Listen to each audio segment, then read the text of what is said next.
Duda.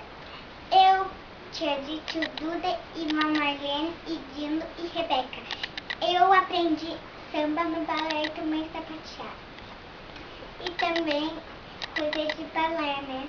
Então, aí vai uma mensagem pra vocês, tá? Que dança que é essa? Que dança que é essa? E primeiro vai ser o samba que eu vou dançar agora. E os pés? Vai mais pra trás pra poder mostrar os pés.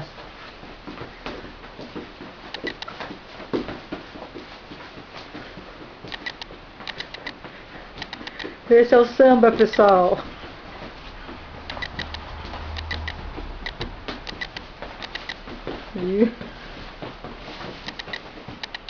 Muito lindo.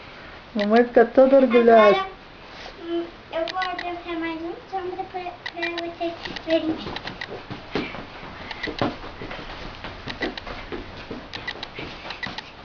Samba cansa. Cansa pra caramba.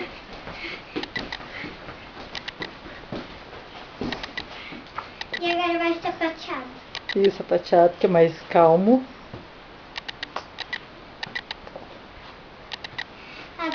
Agora só eu começo, tá? 1, 2, 3 e troca. 1, 2, 3 e troca. Aí vai. Não sei um sapateado. Lindo sapateado. Oh, que... Ai, a mamãe não tá prestando atenção na pichoca. Só tá prestando atenção na grandona. Agora vai a coisa do balé. E o hip hop? Não, eu não vou fazer. Não vai fazer o hip hop hoje? Então não preciso. Sim, verdade. Não sabe direito. Então deixa quieto.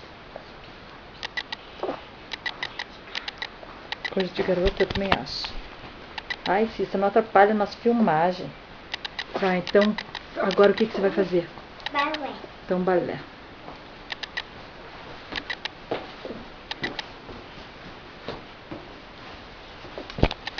Isso, agora daqui a pouco a gente encerra a apresentação para não ficar muito comprido para eu mandar por e-mail. Se agradece. Samba de novo? Aham.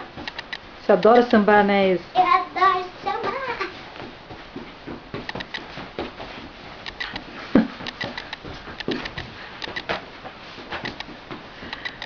Terminou. Por hoje. Então vem agradecer o público aqui. Daquele jeito. Isso.